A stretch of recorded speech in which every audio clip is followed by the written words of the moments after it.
Mumbai is in the throes of a makeover. A high-powered committee of the Municipal Corporation, headed by the Municipal Commissioner himself, Mr. Sitaram Kunte, has put out a 2-volume, 1,500-page development plan that seeks to prepare the city for the next 20 years. It prepares to face the growth of the city's population from 12.5 million to an estimated 14 million people. In seeking to provide housing and workplaces for the steaming millions, the plan seeks to use the same old tool of FSI, or Floor Space Index. Whereas the current rules restrict the FSI to 1.3 for the island city and 1 for the suburbs so as not to allow too much construction, construction happened anyway through a bunch of exemptions and transfers such as slum development, or in the guise of IT-enabled services, or the provision of amenities like hotels, hospitals and schools. The new plan seeks to allow FSI to be generally raised to 3.5 for nearly 58% of the city, to 5 for another 32% of the city, to 6.5 for about 5% of the city, and a whopping 8 for a small 0.5% of the city, which are transit points. The plan has a host of other features, but this FSI increase alone has justifiably triggered huge concern among citizens on fears that the higher FSI will mean more houses that will stretch the already woefully inadequate infrastructure of roads, open spaces and other amenities. The plan claims to be based on a GIS-enabled database and a painfully collected land use map. It further claims to have been written after massive consultation process with citizen groups. Despite this consultation with citizen groups, citizens have raised some fundamental objections. That the supposed map is full of errors, disregards heritage properties, and ignores fundamental environment concerns. Well, today I have with me two experts. Cyrus Gasdar, formerly chairman of FedEx, but member of the Citizens Group for Justice and Peace, a very important proponent of citizens' rights in this city, as also Sanjay Ubale, formerly an IAS officer of the Maharashtra cadre and now CEO of Tata Realty. Sanjay and Mr. Gasdar, thank you very much for joining me. Mr. Gasdar, let me start with you first. Is your prime concern that the FSI in certain pockets has been raised to 8, and that too in places like Dadar, which already feel like you're going into a rally? Is your main concern with this extraordinary increase in FSI? FSI increases as a whole in the development plan is a very big worry, perhaps one of our biggest worries, but not FSI 8. Because FSI 8 is a relatively small and selected area in which this humongous FSI is proposed. And in fact, it's proposed actually in extremely dense areas already overcrowded around railway stations. So that FSI 8 might not materialize immediately, and if it does, it will create utter havoc. But what is much more worrying is the way in which there's been a general increase in FSI across many sectors of the island and across Greater Bombay, where the FSI has been increased from 1.33 or 2 to 3.5 and even up to 6. And now, I think the problem with FSI is that there's a huge lobby in favor of FSI because they think that that is the way to solve the housing problems of Bombay. Provide more built-up area, you accommodate more people. But in a rather simplistic and, if you don't mind my saying so, a puerile manner, it ignores one of the fundamental tenets of any planning, which is that you don't plan increases in built-up area to the exclusion of the amenities that you also need to plan for to support that built-up area. So there's a rule of thumb that if you're going to introduce, say, 100 units of new built-up area, then you need to put aside about 30% of that for amenities, which are roads, schools, hospitals, dispensaries, and above all, open spaces, parks and gardens.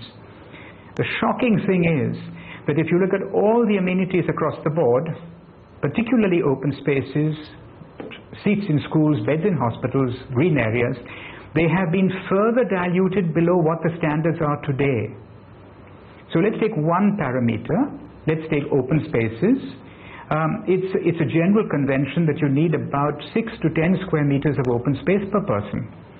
In Bombay, we have just now somewhere around 1 square meter, maybe less.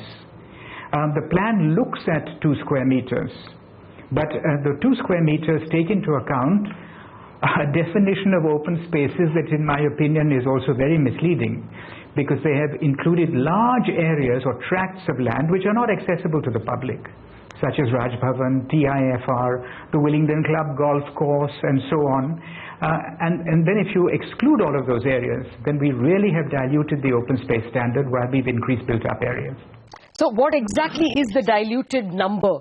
You said that the plan aims at 2, but actually what is the average open space per capita that the plan looks at?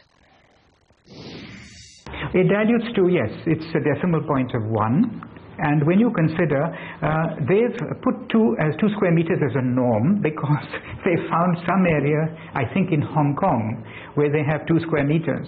But they ignore the fact that the average of Hong Kong today, densely crowded as it is around 5 square meters per person. They've taken a small sector in Hong Kong, which is very densely crowded and there's no availability of land. So that's where it's 2 square meters. And they want to apply that to the whole of Greater Bombay. London, the UK is in excess of 10, New York is 25. Okay. And by the way, there are Indian standards set up by the National Housing Board, which are about 6 square meters for India. Well, on that note, let me come to you, Sanjay. Amount of open space worldwide, even in India, as Mr. Gasdar says, is 6 square meters per human being. Mumbai is going to head towards 0.1. In that case, I don't think they're going to produce Sachin Tendulkars anymore, because there will not be any more Shivaji Parks, if at all we can preserve what is there. What is your major objection? Is it FSI? Generally, what is your objection to the plan, if at all? Or do you think it passes muster? I don't really have a serious issue with the plan. There seems to be a bit of a mistake in the way we consider FSI to be. First of all, a lot of the FSI that used to be disguised FSI. So there used to be, balconies, and there used to be these open spaces. Yes. All of that now has been added. So there is nothing. Yeah, even parking has been added. No, parking is not a part of FSI. So in fact, parking has been reduced, by the way. So basically, a lot of that FSI, which used to be disguised FSI, which used to get added up into built-up space, all of that now has been added together, and the entire FSI has been. So typically, you can say that if at all we were to compare, 8 can probably be compared to 6 maybe. But even then, that it might appear to be high.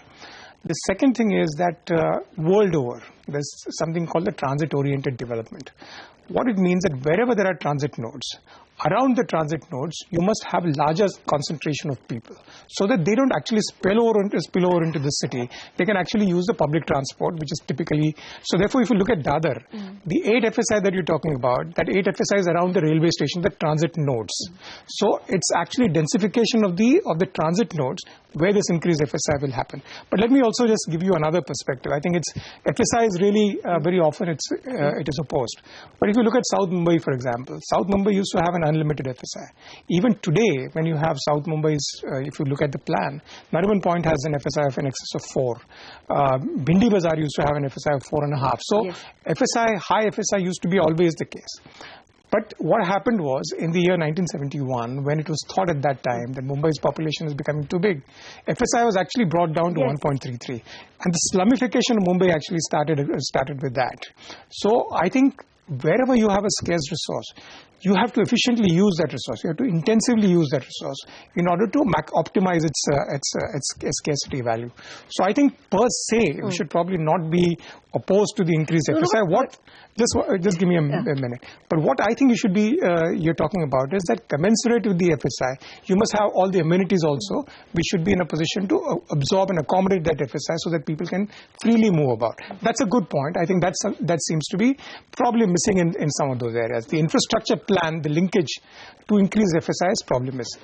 Well, I'm not able to take much of what you're saying simply because even if you provide the amenities, the average open space available per individual, and I have all the while lived in extremely densely populated areas of Bombay, the fear that it will get even more densely populated is a very grave one. And open space is something which you can't create even with infrastructure. If anything, you'll dilute it with infrastructure.